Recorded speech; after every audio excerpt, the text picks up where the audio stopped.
Yeah, I'm Dan.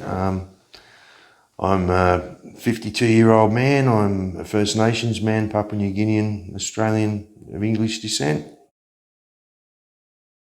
I think what was happening in my life before I came to Marrin Weejali is I was in recovery from addiction, but I was neglecting my mental health, and I became aware that I needed to address my mental health, started reaching out for assistance and got a lot of knockbacks from a lot of places.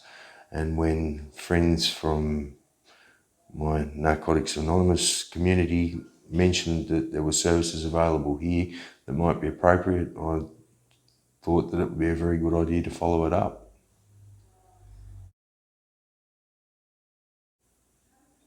The things that were primarily difficult were I was free of addictive substances at the time, but going through a lot of difficulty with family court around my children, trauma from childhood and trauma from life, just all coming up and hit me really hard around the head and making life very difficult.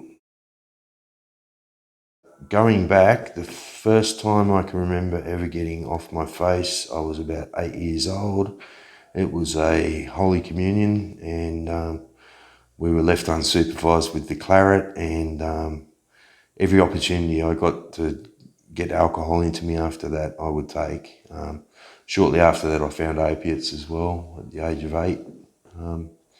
I didn't really have a very nice childhood. There was a lot of violence and a lot of different traumatic events going on, and I would spend a lot of time by myself and a lot of time feeling lonely and depressed.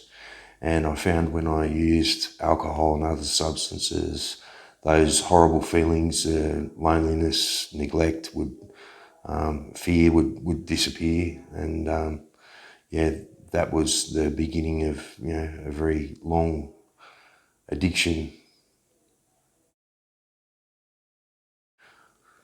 I'd done this whole gambit of moving through life hiding my addiction, and at the age of 47, the wheels had fallen off everything. There was no more, there was no way I could work at the time. There was no way I could function in any way, shape or form, and I couldn't even keep a roof over my head. I found a Narcotics Anonymous program almost by accident while visiting a methadone clinic, and me and my girlfriend decided that we'd go to a meeting. We both got dressed up in our best rags out of our red and white stripy bags, and I made it to the meeting and she didn't manage to walk through the door. And at that time, something in my heart, soul, spirit, I don't know, something broke. And since that moment, I've never really looked backwards. When I got into recovery, I didn't take to it straight away. It took me several months to get clean. But once I did get clean, I worked my worked my program very thoroughly. Like I knew that if I followed doing things my way, I knew what the result would be, and I pretty quickly worked out through living it that if I followed the NA way of doing things, that my life would be better. But that only got me so far. But it gave me enough clarity to work out that I needed help with my mental health. I'd not addressed my mental health for a number of years before that.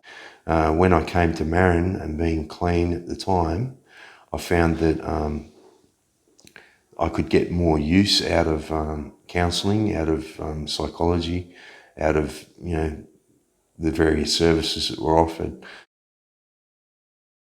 A lot more calmness in my spirit.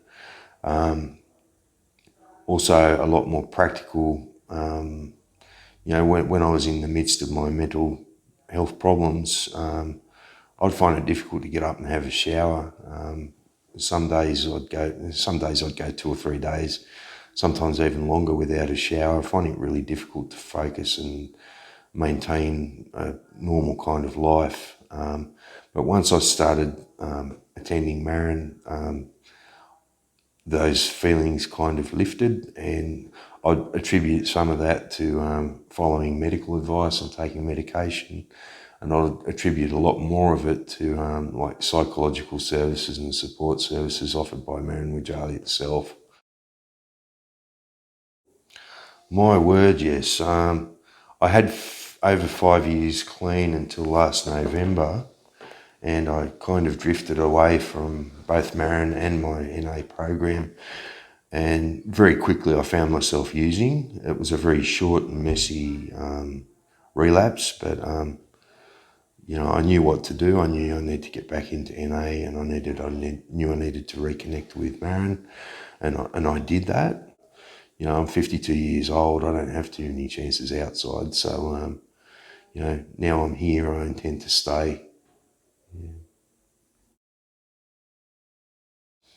I'm grateful for a lot today. At the moment, I'm not working, but I'm not in a position yet where the wolves are at the door and I don't have to worry about money right now, so I'm grateful for that.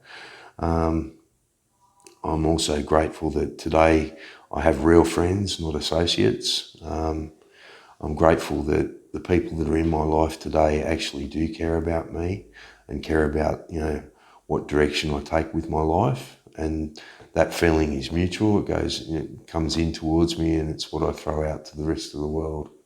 A lot of the Aboriginal community look at me and think that I'm one of them, because Papua New Guinea is just the other side of the Torres Strait, and we're actually related people anyway. So I found that coming to Marrin, having that sort of First Nations awareness that permeates the whole place is a really valuable thing for me and for other people that I know that come here. Also, the fact that a lot of the staff that are here have come from the same background as myself.